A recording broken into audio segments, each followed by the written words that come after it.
A Covington County woman will spend the next 2 decades in state prison after pleading guilty to child abuse in a case prosecutors described as horrific. 60-year-old Melinda Chance Lee, formerly of Red Level, pled guilty to 1 count of aggravated child abuse and received a maximum sentence of 20 years at Tutwiler Women's Prison in Wetumpka.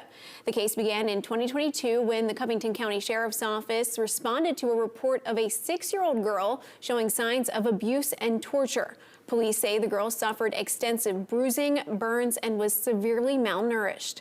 Prosecutors praised the coordinated effort of multiple agencies in protecting the children and bringing justice in this case.